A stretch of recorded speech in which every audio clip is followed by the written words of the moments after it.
Stupid Genius. Welcome to the Stupid Genius, and today we are going to talk about the blood supply of the face. Okay, so blood supply of the face. So जब भी हम blood supply के बारे में बात करते हैं तो in blood supply we have to talk about two things. One is arterial supply, blood जा रहा है, and second is venous drainage, मतलब अगर blood गया तो वापस blood आना भी चाहिए. So अगर एग्जाम के क्वेश्चंस में आता है what is arterial supply, so then you only have to write this. But अगर आता है एग्जाम में कि what is blood supply, so in blood supply we have to write both arterial supply and the venous drainage. Okay, so हम देख रहे हैं कि blood supply of the face, तो फेस को ब्लड सप्लाई कौन करेगी? Obviously facial artery, right? So now see this is how the facial artery looks like, and the facial artery is a direct branch of the external carotid artery. So we know that we have a common carotid artery जो कि हमारे नेक से ऊपर चढ़ती है हमारे school की तरफ, right? So there is a common carotid artery which runs directly upwards towards the head. तो कॉमन carotid artery क्या करती है? डिवाइड होती है दो में. So one is external carotid artery and one is internal carotid artery. Obviously external and internal based होगा हमारे नेक के रिलेटिव में, मतलब जो सबसे बाहर होगी वो एक्सटर्नल कैरोटिड आर्टरी एंड जो अंदर होगी वो उसको बोलेंगे internal carotid artery. So we are talking about the external carotid artery. Internal carotid artery तो स्कल में चली गई, right? It will go inside and supply the brain, right? Brain, mid brain and all the structures which are related to the central nervous system. Now, this external carotid artery is what is going to supply all the muscles, all the structures into the face, in the neck, right? In surround the ear वगैरह, जो भी nose वगैरह है, आँखों में, ये सारी चीज़ें कौन सप्लाई करती है? external carotid artery. And the direct branch is facial artery. So इस टॉपिक में सिर्फ हमें facial artery के बारे में पढ़ना है, right? तो facial artery के दो components होते हैं. The one is this cervical component and what is facial component. So we have two components of the facial artery. One is a cervical component and one is a facial component. तो cervical component is basically वो arteries जो नेक में ही क्या होती है? निकल जाती है. जैसे कि आर्टरी जा रही है, राइट? बस पहले कॉन्सेप्ट समझ लो, ठीक है? If this artery is going like this, एक मिनट, अगर ये आर्टरी यहाँ से ऐसे ऐसे जा रही है तो कुछ इसमें से ब्रांचेस यहाँ पे निकल रहे हैं और कुछ ब्रांचेस फेस में निकल रहे हैं. तो जो भी ब्रांचेस यहाँ पे निकलेंगे उसको हम बोलेंगे सर्वाइकल ब्रांचेस, एंड जो भी ब्रांचेस फेस पे आके निकलेंगे उसको बोलेंगे फेशियल ब्रांचेस, राइट? तो नेक में जो ब्रांच निकलेंगे उसको सर्वाइकल ब्रांचेस और फेस में जो आके निकलेंगे उनको facial branches. So we have two parts. The one is cervical part and another is facial part, right?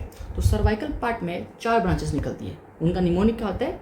STAG, और सीक्वेंस भी निकलता है ऐसे, मतलब ये ऊपर नहीं, S ऊपर नहीं होगा, नीचे से स्टार्ट होता है STAG, राइट?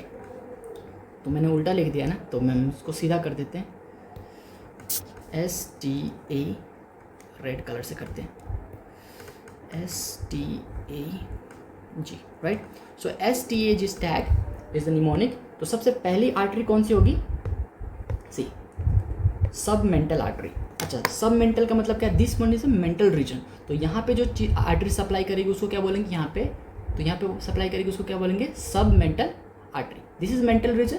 एंड यहाँ पे जो आर्टरी सप्लाई करेगी उसको बोलेंगे सब मेंटल आर्टरी. टॉन्सिल्स कहाँ पे होता है? माउथ में होता है, राइट? सो हमें टॉन्सिल्स के बारे में पढ़ना है, पूरा एक लेक्चर टॉन्सिल्स के ऊपर जाएगा. सो टॉन्सिल्स कहाँ पे? माउथ में है, राइट? तो tonsillar artery, there is a submental artery जो कि यहाँ सप्लाई करेगी, and there is a tonsillar artery जो कि जाकर टॉन्सिल्स को सप्लाई करती है. टॉन्सिल्स को 5 आर्टरी सप्लाई करती है जिसमें से एक होता है branch from the facial artery. Now there is ascending palatine artery. तो पैलेट क्या होता है? पैलेट इज अपर, मुंह के अंदर जो हमारा अपर सरफेस है उसको बोलते हैं पैलेट. तो soft palate and hard palate, तो उसको जो सप्लाई करती है उसका नाम क्या होता है? Ascending palatine artery. Ascending palatine क्यों? क्योंकि ऐसे असेंड करके ऊपर जाती है. फेशियल आर्टरी से ऐसे निकली, ये फेशियल आर्टरी है ना, फेशियल आर्टरी से ये आर्टरी ऐसे निकली और ऐसे असेंड करके ऊपर जाती है, राइट? तो this is ascending palatine artery. Next artery is glandular artery. Glandular का मतलब क्या? जो ग्लैंड को सप्लाई करेगी. कौन सी ग्लैंड को? सब mandibular gland, right? So this is सब मैंडिबुलर ग्लैंड. यहाँ पे होता है सब मैंडिबुलर ग्लैंड. हमारे पास 3 सलाइवरी ग्लैंड होते हैं मेनली, राइट? बहुत सारे होते हैं बट 3 लार्जर होते हैं, right? Parotid, sublingual and submandibular. Right. तो सब मैंडिबुलर को जो सप्लाई करती है उसका नाम क्या होता है, glandular artery. So we have 4 branches in cervical region, cervical part of the facial artery has the 4 branches, one is submental, tonsillar, ascending palatine and the glandular artery. So STAG, STAG. Now let's move on to the facial branches. So here we are. अब हम थोड़ा सा sequence देखते हैं artery की। तो जो हमारा फेशियल आर्टरी है ना, वो कहाँ से निकलता है, see this is external carotid artery, right. और ये हमारा हाइयोइड बोन, ठीक है। हाइयोइड बोन का lesser cornua and the greater cornua, 2 cornua होते हैं, 2 प्रोजेक्शन होते हैं हाइयोइड बोन पे। तो lesser projection and greater projection, और the greater cornua and the lesser cornua. तो ये जो ग्रेटर कॉर्नुआ का जो लेवल है ना, हॉरिजॉन्टल लेवल, इसके थोड़ा सा ऊपर से क्या होता है, ओरिजिनेट होता है क्या, facial artery. And facial artery will run like this. अभी तक देख रहा हूँ हम सारे आर्टरी ऐसे स्ट्रेट बनाते थे, ऐसे बनाते थे, ऐसे बनाते थे, but this facial artery is going to run like this. क्यों, ऐसा क्यों, बिकॉज क्योंकि हमें पता है ना, हम अपना मुंह हमेशा चलाते रहते हैं, बड़बड़ बड़बड़ बड़बड़ बड़बड़, कभी खोलते हैं, कभी बंद करते हैं, कभी खाना खाते हैं। तो बिकॉज ऑफ दिस एक्शंस हमारे फेशियल मसल्स बहुत ही कॉन्ट्रैक्ट रिलैक्स करते हैं, और हमारा फेस भी बहुत ही इलास्टिक होता है, राइट। तो इसकी वजह से क्या होता है, जो हमारी आर्टरी होती है ना, अगर वो टाइट होगी तो ब्रेकेज के चांसेस बहुत ज़्यादा होते हैं, इसलिए the artery is torturers, right. ऐसे आर्टरीज ऐसे टॉर्चरस होती है, पर इतना नहीं होता। अगर एटलास की इमेज देखोगे तो ऐसा होगा, ऐसा होगा, राइट, ठीक है। एटलास की इमेज खोल के देख लेना, इस वीडियो में बार बार सारी चीज़ें दिखाना मुश्किल हो जाता है, ठीक है। तो ये तो सिर्फ याद करने वाला सेक्शन है, तो इसलिए मैंने एटलास की इमेज इसमें रखी नहीं है, और वीडियो छोट बनानी है इसको। तो the artery will be torturers, ठीक है। समझ आया क्यों, क्योंकि हमारे फेशियल एक्सप्रेशन बहुत करते हैं ना, तो ताकि आर्टरी टूट ना जाए और हमें मैसेज आ रहा था, हमें आसानी हो अपनी ब्लड सप्लाई में, इसलिए टॉर्चरस होती है, राइट। तो cervical part is complete. Now जैसे ये आर्टरी ऊपर आती है तो हमारा जो मैंडिबल होता है ना, दिस इज मैंडिबल, जो मैंने ये बनाया है ना, ये है मैंडिबल, ये वाला, सी दिस इज मैंडिबल। और हमारा जो ये होता है ना यहाँ पे, इसको बोलते हैं मैंडिबुलर एंगल। तो हमारी आर्टरी यहाँ से आती है और मैंडिबुलर एंगल में आके नीचे घुस जाती है, मतलब पीछे की तरफ चली जाती है। So it is going behind the mandible. और कहाँ से जाती है, right, from the mandibular angle. तो मैंडिबुलर एंगल से अंदर घुसी और मैंडिबल के पीछे चली गई, तो retro mandibular part. So this is retro mandibular part, right. और रेट्रो मैंडिबुलर पार्ट से जस्ट जब आर्टरी वापस सब मैंडिबल से बाहर निकलती है, अच्छा मैंडिबल के अंदर क्यों गई सर, क्योंकि हमारे पास सब मैंडिबुलर ग्लैंड है, और जब मैंडिबल के जब अंदर जाती है तो वहाँ पे ये ग्लैंडुलर आर्टरी निकलती है और सब मैंडिबुलर ग्लैंड को सप्लाई करती है, ओके। तो जब सप्लाई के बाद जब आर्टरी वापस से मैंडिबल से जब बाहर निकलेगी, तो जब बाहर निकलती है तो यहाँ से निकलती है।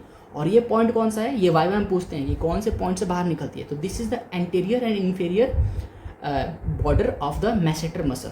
आपको पता है ना, हमारे पास यहाँ पे मैसेटर मसल होता है, one of the important muscle for the chewing, मतलब खाने के लिए, राइट। तो one of the important muscle for this churning of the food is masseter muscle. और जॉ को ऊपर नीचे करने के लिए कौन सा मसल होता है हमारे पास, बहुत चार मसल होते हैं इंपॉर्टेंट, उसमें से एक होता है masseter muscle, right. So this masseter muscle is something like this, right.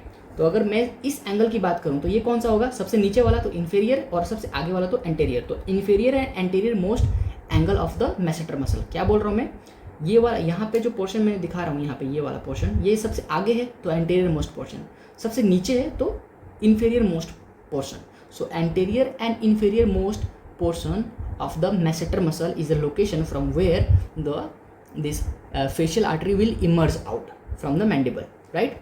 So facial artery comes out from the mandible at an anterior inferior angle of the masseter muscle by piercing the D fascia। आपको पता है ना, यहाँ पे D fascia होती है, last lecture में बताया था। यहाँ पे कौन सी fascia होती है, पैरेटिडोमेसेट्रिक fascia, राइट। सिर्फ यहीं पे प्रेजेंट होती है D fascia, बाकी कहीं भी D fascia प्रेजेंट नहीं होती। चलो नाउ, अब क्योंकि यहाँ पे ये आर्टरी निकल रही है तो हम यहाँ पे इसकी पल्सेशन भी फील कर सकते हैं। याद करो फिजियोलॉजी के प्रैक्टिकल्स, आर्टेरियल पल्स में जब हम आर्टेरियल पल्स को मेजर करते हैं उसमें हमने क्या दिया था, other side of the artery, उसमें कैरोटिड आर्टरी थी, राइट, फेशियल आर्टरी थी। तो वो हम यहाँ पे फेशियल आर्टरी को रख के उसकी पल्सेशन फील करते हैं, राइट। तो इसीलिए इसको क्या बोला जाता है, एनेस्थेसिस्ट आर्टरी, एनेस्थेसिस आर्टरी क्यों बोला जाता है? क्योंकि जब हम सर्जरी करते हैं तो जो एनेस्थेशिया वाला बंदा होता है वो सर के साइड में खड़ा होता है, तो जब भी उसको चेक करना होता है कि बंदा जिंदा है कि मर गया, वो यहीं पे रख के चेक करता है, इसलिए उसको बोलते हैं एनेस्थेसिस आर्टरी, क्योंकि वो इस्तेमाल करता है इसको ज़्यादा। ठीक है, ये वाला पॉइंट क्लियर हो गया आपको। चलो नेक्स्ट, अब हमारी जो फेशियल आर्टरी थी वैसे टॉर्चरस होके जाएगी, तो it is going torturous from here here here and it comes to the angle of mouth. See this is angle of mouth, और यहाँ पे ये आर्टरी आ रही है, तो ये आर्टरी ऐसे पूरे ऐसे गाल से होकर नहीं जाती, एंगल ऑफ माउथ के पास आती है। सो जो ये एंगल ऑफ माउथ है ना, यहाँ पे आर्टरी आएगी and then it will go close to the ala of nose, ala of nose के पास से होके यहाँ पे आ जाती है, जहाँ पे हमारा मीडियल कैंथस प्रेजेंट है। सो दिस रीजन, ये रहा मीडियल कैंथस, और यहाँ पे आर्टरी ऐसे आती है और एनास्टोमोसिस करती है ये डॉर्सल नेजल आर्टरी से। ठीक है, क्या बोल रहा हूँ मैं कि जब आर्टरी यहाँ से निकली तो ऐसे टॉर्चरस होके आई एंगल ऑफ माउथ के पास। सी मैंने ऐसे बनाया ना, एंगल ऑफ माउथ के पास, एंगल ऑफ माउथ के पास से गई एल ऑफ नोज के पास, so it will goes to the ala of nose and ala of the nose के पास से जाके ऊपर जहाँ पे मीडियल कैंथस प्रेजेंट है वहाँ पे आके एनास्टोमोसिस करती है। किससे एनास्टोमोसिस करेगी? डॉर्सल नेजल आर्टरी से। Are you getting it? So dorsal nasal artery से आके एनास्टोमोसिस कर लेती है। ठीक है, चलो अब हम इसके ब्रांचेस देखते हैं। अच्छा सुनो, दिस इज लिप्स, राइट? तो जो लिप के नीचे होगा उसको बोलेंगे inferior labial lip artery, sorry inferior labial artery. जो ये नीचे वाली आर्टरी है उसको क्या बोलेंगे? इन्फीरियर मतलब नीचे वाली, लेबियल मतलब लिप आर्टरी, तो इन्फीरियर लेबियल आर्टरी। जो लिप्स ऊपर वाली लिप्स के पास होगी उसको बोलेंगे सुपेरियर लेबियल आर्टरी। तो ये तो हो गया इन्फीरियर लेबियल आर्टरी, वो तो हो गया सुपेरियर लेबियल आर्टरी। अब नाक के पास है तो नेजल आर्टरी, बट नाक के दोनों साइड से आती है लैटरल साइड में, तो इसलिए लैटरल नेजल आर्टरी। समझ रहे हो मैं क्या बोल रहा हूँ? अब नाक के पास है तो नेजल आर्टरी, बट नाक के लैटरल साइड में, मिडिल में थोड़ी है, किधर है? लैटरल साइड में, इसलिए बोलेंगे लैटरल नेजल आर्टरी। कहाँ क्या बोलेंगे? Lateral nasal artery. ठीक है, and it will supply the ala of the nose, ये side, right, from the outer side, outer से, अंदर से नहीं, आउटर से, आउटर साइड से क्या सप्लाई करता है? Yes, lateral nasal artery. Now जब ये आर्टरी ऊपर की तरफ जाती है ना मिडियल कैंथस के पास, तो इसको बोलते हैं एंगुलर आर्टरी। क्या बोलते हैं इसको? Angular artery. अब इसको क्यों एंगुलर बोलते हैं मुझे को पता नहीं है सच में, और मैंने कभी ढूंढने की कोशिश भी नहीं की क्योंकि आसान है, याद हो गया था। सो हेयर इसको क्या बोलते हैं? Angular artery, and the angular artery is what which is going to anastomosis with dorsal nasal artery. अब आपको समझ आया क्या? This is all about the facial artery. कि फेशियल आर्टरी के दो पार्ट होते हैं, एक cervical part and one is a facial part. Cervical part के STAG स्टैग ब्रांचेस है, और इसके क्या है? Inferior superior labial artery, lateral nasal artery and the angular artery. And the angular artery is what which is going to anastomose with the dorsal nasal artery. अब एक और point, this facial artery is a branch of the external carotid artery, right? और internal carotid artery थी वो brain में चली गई थी, और जो ये डॉर्सल नेजल आर्टरी है ना, ये देखो आंखों के ऊपर से आ रही है, तो it must be coming from the ophthalmic artery. समझ रहे हो? यानी कि ऑफ्थैल्मिक आर्टरी का मतलब क्या? वो आर्टरी जो आंखों को सप्लाई करती है। तो बिल्कुल जो ये ब्रांच, ये ऑफ्थैल्मिक आर्टरी है ना, यही आर्टरी एक ब्रांच देती है, उसका नाम होता है dorsal nasal artery, and dorsal nasal artery is going to anastomose with this angular artery. तो ये ऑफ्थैल्मिक आर्टरी कहाँ से आया सर? मैंने बताया ना, ophthalmic artery is a branch of the internal carotid artery. तो जो ब्रेन में गया था ना हमारा क्या? इंटरनल कैरोटिड आर्टरी, आपको पता है ना, retina is a part of brain. तो आंख कौन सप्लाई करेगा? Internal carotid artery. तो इंटरनल कैरोटिड आर्टरी ही देती है कौन सी branch? Ophthalmic branch. Ophthalmic branch देती है dorsal nasal artery, and dorsal nasal artery is going to anastomose with the angular artery. And this is a viva question कि कौन सी आर्टरी एनास्टोमोसिस, कौन सी दो आर्टरी एनास्टोमोसिस करती है between the external carotid and the internal carotid? तो वो है dorsal nasal artery and the angular artery. Are you getting it? चलो now this was all about the facial artery. हमने facial artery समझ लिया। Now let's move on to the facial vein, right? अब सुनो, आपको पता है ना कैवर्नस साइनस होता है। अब जिनको कैवर्नस साइनस के बारे में नहीं पता, 10-12 लेक्चर रुको, थोड़ी देर में सब समझ आ जाएगा, क्योंकि कैवर्नस साइनस इज समथिंग जो हम ब्रेन के अंदर पढ़ते हैं, राइट? अगर तुमने ब्रेन डिसेक्ट कर लिया होगा तो देखना कि वहाँ पे कैवर्नस साइनस होगा, मतलब दिखता नहीं है क्योंकि वह साइनस है, but there is a cavernous sinus जहाँ पे एक cavernous sinus just a sinus, मतलब एक कैविटी, राइट, जहाँ पे ब्लड भरा होता है। तो दिस इज कैवर्नस साइनस जो कि ब्रेन के अंदर है, बाहर से नहीं दिखेगा जब तक हम ब्रेन काटते नहीं हैं, राइट? ओके ना, अब सुनो, हमारे पास दो इंपॉर्टेंट वेन्स होती है, यहीं से स्टार्ट करते हैं सारी चीज़ें। एक का नाम होता है सुप्रा ट्रॉक्लियर वेन और एक का नाम होता है supraorbital vein. See this orbital vein, देखो दिस इज ऑर्बिट, ये जो आँख है ना, आँख का जो डब्बा है जिसमें आँख आई प्रेजेंट है, इसको क्या बोलते हैं? ऑर्बिट, ऑर्बिट ऑफ द आई। समझ रहे मैं क्या बोल रहा हूँ? देखो आपका आई अलग है और ऑर्बिट अलग है। So orbit is something like a location जिसके अंदर आईज प्रेजेंट है। So see if this is orbit और इसके अंदर मेरा आँख है, सो दिस इज ऑर्बिट। तो जो ऑर्बिट के ऊपर है तो supraorbital vein, so this is supraorbital vein, और उसके साइड में होता है trochlea. Trochlea like a notch, जैसे कि ये नॉच हो गया तो trochlear notch, trochlear is a notch, उसके ऊपर वेन प्रेजेंट है, उसको बोलते हैं सुप्रा ट्रॉक्लियर नॉच। अगर तुमने एनाटॉमी में ऑस्टियोलॉजी हेड की अच्छे से पढ़ी है ना, तो तुम्हें ये दोनों चीज़ें समझ आ गई होगी, ठीक है? क्योंकि this is something, this name is something which is given according to the structure of the bones, right? So there is a supratrochlear vein and there is a supraorbital vein. ये दोनों वेन कहाँ पे होती है? यहाँ पे होती है ऐसे। और ये दोनों वेन पहले इस सबसे, देखो ये नोज़ है, ये नोज़ है, इस ये रहा सेंटर ऑफ द नोज़, और नोज़ के जस्ट लैटरल में क्या होगा? सबसे पहले होगा सुप्राट्रोक्लियर वेन होगी, उसके बाद क्या होगी? Supraorbital vein. So first is supratrochlear vein and then is supraorbital vein, और ये दोनों वेन क्या करती है? जुड़ जाती है। So see, supratrochlear supraorbital vein is getting combined. So ये दोनों वेन जुट गई।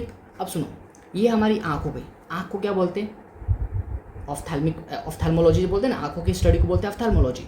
तो आँखों के ऊपर से जो वेन जाती है उसको बोलते हैं सुप्रा ऑफ्थेल्मिक वेन, राइट? जैसे ऑफ्थेल्मिक आर्टरी थी वैसे ऑफ्थेल्मिक वेन होगा।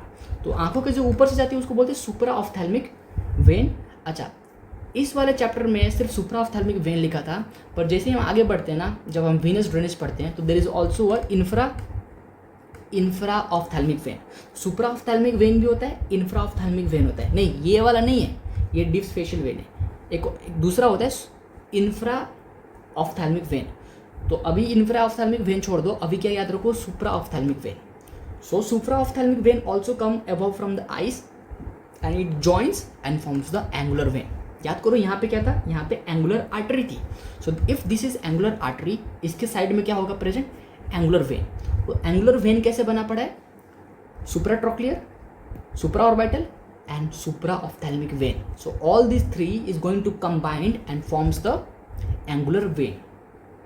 And can you appreciate that is supraophthalmic vein has a connection with the cavernous sinus. So this is cavernous sinus and it has a connections with the what? This angular vein. तो angular vein किससे connected है? cavernous sinus से, और cavern की via what? किसकी help से? supraophthalmic vein की help से, right? So this is connected. Now अब जैसे ही angular vein नीचे उतरा तो ये बन गया क्या? facial vein. कैसे बना facial vein? By combining with the deep facial vein. अच्छा, डीप फेशियल वेन कहाँ से आती है? There is a pterygoid plexus. अच्छा, यहाँ पे हम पढ़ेंगे pterygoid muscle, lateral pterygoid muscle and medial pterygoid muscle. These are also the muscles of the mastication, mouth में हम पढ़ेंगे, ठीक है? कुछ मसल्स होते हैं टेरिगोइड नाम के। तो वहाँ पे एक मीडियल टेरिगोइड और लैटरल टेरिगोइड दो मसल्स होते हैं। यही दो मसल्स होते हैं, बहुत इंपॉर्टेंट मसल्स होते हैं। इनके ऊपर क्वेश्चन भी आता है, पूरा एक मतलब बस शॉर्ट आंसर क्वेश्चन आ सकता है इसके ऊपर। तो medial pterygoid and the lateral pterygoid, इन दोनों मसल के बीच में एक प्लेक्सस होती है, वीनस प्लेक्सस। उस वीनस प्लेक्सस को क्या बोलते हैं हम? Pterygoid venous plexus. Are you getting it? Pterygoid venous plexus. तो the pterygoid venous plexus which is present between the medial and the lateral pterygoid muscles is also connected with the facial nerve. कैसे? Via deep facial vein. So the deep facial veins come from, कहाँ से आता है deep facial when? Pterygoid venous plexus. और ये आता है किधर? बाहर फेस की तरफ आता है। सो दिस इज इनसाइड, ये लैटरल साइड में नहीं है, ये फेस के अंदर है, ये फेस के अंदर है, डीपर स्ट्रक्चर है ये, right? And it is coming and joining this angular vein and becoming the facial vein. आपको इतना समझ आया क्या? एंड कैन यू अप्रिशिएट कि this cavernous sinus and pterygoid venous plexus are also connected via emissary veins. जिन्होंने scalp पढ़ लिया होगा उनको पता होगा एमिसरी वेन्स क्या होते हैं, राइट? ठीक है, और मुझे कमेंट करके बताओ कि why this emissary veins are different from this veins. क्या है ऐसा होता है कि एमिसरी वेन्स को हम अलग से ही नाम रखें, ये एमिसरी वेन्स है, हम नॉर्मल नाम क्यों नहीं दे रहे? नॉर्मल भी बोल सकते हैं ना कि इंटर कैवर्नस साइनस और टेरिगोइड साइनस वगैरह ऐसा कुछ बोल सकते थे ना, पर हम एमिसरी वेन्स क्यों बोल रहे हैं? डेडिकेटेड ऐसा क्या होता है इनमें? कमेंट करके बताओ, ठीक है? नाउ सो इतना आपको समझ आया कि supratrochlear, supraorbital and the supraophthalmic veins combine to form the angular vein, or angular vein combined with the deep facial vein to become the facial vein, and this is cavernous sinus and this is pterygoid venous plexus, और आपको connection भी पता चल गया. Now let's move further. ना अब देखो ये वही स्ट्रक्चर है, ये था डीपर स्ट्रक्चर. ये डायग्राम थी ना, ये डीपर स्ट्रक्चर की डायग्राम थी. डीपर, गंदी बातें नहीं, ठीक है. तो दिस इज डीपर स्ट्रक्चर. अब जैसे थोड़ा सुपरफिशियल स्ट्रक्चर्स पे हम आएंगे ना, तो this veins are superficial vein with respect to that structures. मतलब इसके रिस्पेक्ट में, इस स्ट्रक्चर्स के रिस्पेक्ट में ये वाले स्ट्रक्चर थोड़े सुपरफिशियल से, राइट. नाउ आपको यहाँ तक तो पता चल गया ना, ये कौन सा वेन था, सुप्रा ट्रॉक्लियर. ये कौन सा था, सुप्रा ऑर्बिटल. ये कौन सा था, हमारा डी फेशियल वेन. और ये क्या बन गया, हमारा फेशियल वेन. तो ये क्या था, अब ये क्या बन गया, कॉमन फेशियल वेन. एक्चुअली नहीं, ये फेशियल वेन बना ना, यहाँ पे कॉमन फेशियल वेन है.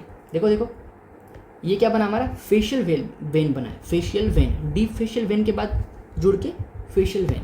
सो दिस इज फेशियल वेन. यहाँ तक समझ आ गया ना.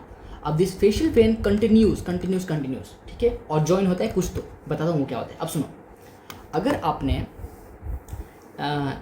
मतलब सीक्वेंस में नहीं आ रहा, मैं समझता हूँ, पर किसी ने अगर एक्सटर्नल कैरोटिड आर्टरी पढ़ी होगी, है ना, तो आपको पता होगा कि यहाँ पे एक आर्टरी जाती है, कौन सी, superficial temporal artery, right.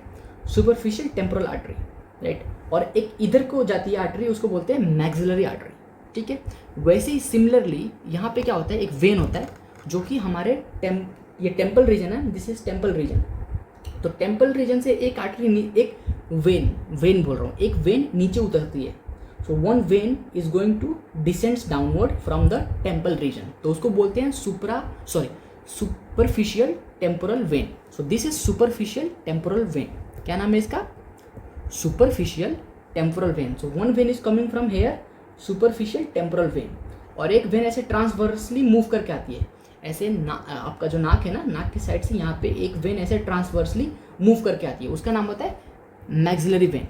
Maxillary क्यों सर, क्योंकि ये क्या है, मैक्सिला है ना. मतलब अपर जॉ क्या होता है, मैक्सिला होता है. Lower jaw is mandible, upper jaw is maxilla. तो जो यहाँ पे जो आर्टरी और वेन होती है ना, उसका नाम होता है मैक्सिलरी आर्टरी और मैक्सिलरी वेन. तो यहाँ पे जो वेन होगी उसका नाम क्या होगा, मैक्सिलरी वेन. तो maxillary vein and the superficial temporal vein will join and form the retromandibular vein. Sir retromandibular क्यों बोला, कि देखो यहाँ पे क्या है, mandible, right. This structure is mandible. मैं समझता हूँ इसको जाइगोमेटिक रीजन है ये, पर यहाँ पे बोल रहा हूँ मैं अपर जॉ. तो अपर जॉ क्या है, अपर जॉ इज मैंडिबल. और मैंडिबल के पास ये होता है पैरोटिड ग्लैंड. तो मैंडिबल के जस्ट पीछे जो वेन है उसको बोलते हैं रेट्रोमैंडिबुलर. रेट्रो का मतलब क्या होता है, रेट्रो का मतलब पीछे, और किसके पीछे, तो मैंडिबल के पीछे. तो जो वेन मैंडिबल के पीछे होगी उनका नाम क्या होगा, रेट्रोमैंडिबुलर वेन. और वो कैसे बनी है, by superficial temporal vein and the maxillary vein. एक और वेन इसमें होती है, यहाँ पे ट्रांसवर्स फेशियल वेन होता है. जब मैं आर्टरी पढ़ाऊंगा ना आपको तब समझ आएगा. जब मैं पढ़ाऊंगा एक्सटर्नल कैरोटिड आर्टरी की पूरी ब्रांचेस, है ना, जो भी 16, 17, 18, 19, 20 जो भी ब्रांचेस है, जब वो पढ़ाऊंगा ना तब आपको समझ आएगा कि एक ट्रांसवर्स आर्टरी भी होती है, उसका नाम होता है ट्रांसवर्स फेशियल आर्टरी. तो उसके ही साथ में जो वेन मूव करती है ना, उसका नाम होता है ट्रांसवर्स फेशियल वेन. तो 3 वेन्स मिलकर क्या बनाती है, दिस रेट्रोमैंडिबुलर वेन. कौन कौन सी, superficial temporal vein, maxillary vein and third one is जो कि यहाँ पे होती है ट्रांसवर्स फेशियल वेन. तो ये तीनों मिलकर क्या बनाएंगी, रेट्रोमैंडिबुलर वेन. तो रेट्रोमैंडिबुलर वेन मतलब मैंडिबल के पीछे वाली वेन, राइट, मैंडिबुलर के अंदर जो है. ना this retromandibular vein is going to divide into 2 at the apex of the parotid gland. Parotid gland इसलिए बनाया है क्योंकि जो एपेक्स है ना, देखो नीचे वाले को बेस नहीं बोलते, ऊपर वाले को बेस बोलते, एपेक्स नीचे होता है. तो apex of the parotid gland, वहाँ पे आके ये रेट्रोमैंडिबुलर जो वेन है ना, ये डिवाइड हो जाती है, एक एंटीरियर डिवीजन, एक पोस्टीरियर डिवीजन. अब देखो यहाँ पे क्या लिखा है, ADRMV, यानी कि anterior division of retromandibular vein. और ये क्या है, posterior division of retromandibular vein. So anterior division and the posterior division. अब now see, anterior division will come and join the facial when.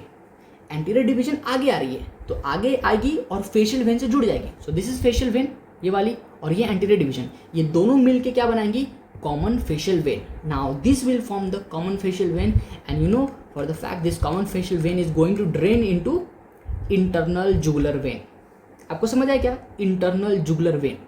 आप सुनो, this posterior division of the retromandibular vein is going to combine with the posterior auricular vein.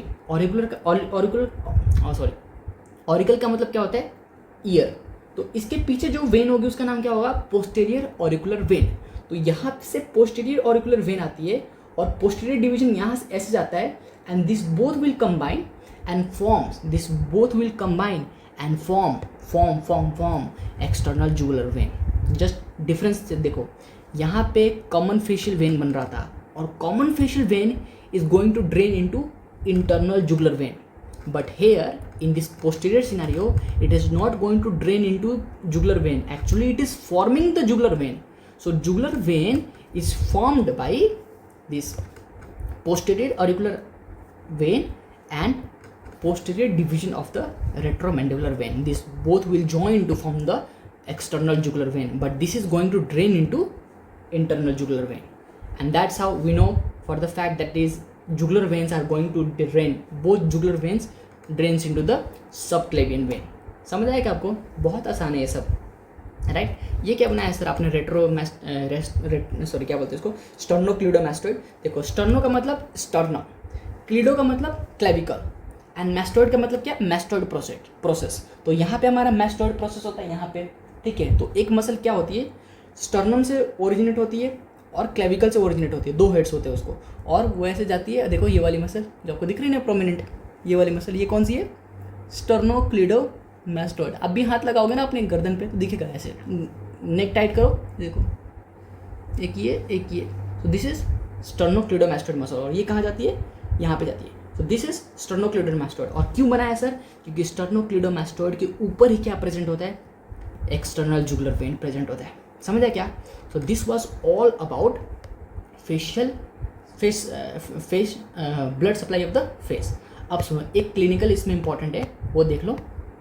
This clinical is that dangerous area of the face और the dangerous triangle of the face. उसमें क्या होता है? जो आपका यहाँ से लेके ऐसे और ऐसे जो ट्राइंगल है ना, ऐसे ऐसे करो, इल्यूमिनाटी वाला साइन बनाओ, हाँ। और ये वाला जो साइन है, मैं कि साइन बोल रहा हूँ, ये वाला जो ट्राइंगल बना आपका, this is the dangerous triangle of the face, right? This is the dangerous triangle of the face. तो इस एरिया में अगर सपोज कोई पिंपल हो गया, कोई इन्फेक्शन हो गया, तो this infection is going to travel to the brain. कैसे? मैं भी आपको समझाता हूँ। सी, सपोज इस एरिया में कोई इन्फेक्शन हो गया, right? If there is infection in this area, हमें पता है कि this area is connected to the cavernous sinus. कैसे? Via the supraophthalmic vein, and this area is also connected to the pterygoid venous plexus via this deep facial vein, and we know for the fact this cavernous sinus and the pterygoid plexus is also connected via the emissary veins। तो यहाँ से कोई भी infection होगा तो इधर चला जाएगा, इधर चला जाएगा, ऊपर चला जाएगा। और कैवर्नस साइनस तो ब्रेन में प्रेजेंट है ना। और जब आप कैवर्नस साइनस के बारे में पढ़ोगे ना, तो एक फैक्ट क्या पढ़ोगे कि जितना भी ब्लड होता है हमारी ब्रेन में ना, वो सारा कैवर्नस साइनस में आकर ड्रेन होता है। तो अगर इन्फेक्शन कैवर्नस साइनस में पहुंच गया तो ब्रेन को इन्फेक्ट कर देगा, तो आपको हो जाएगा मेनिंजाइटिस। और ये बहुत ही खतरनाक कंडीशन होता है जिसमें आपको memory loss, dementia and stroke वगैरह की प्रॉब्लम बहुत सारी आती है, बहुत सारे प्रॉब्लम्स होते हैं। तो these are the dangerous area of the face. और ये रहा इसका क्लिनिकल, बहुत आसान है। Infection can be spread from the outside to the inside via the superficial, ये cavernous sinus via the deep facial pterygoid venous plexus. ये सब वही लिखा जो मैंने अभी एक्सप्लेन किया है, ठीक है?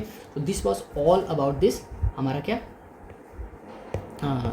arterial supply of the blood supply of the face. Thank you, bye bye.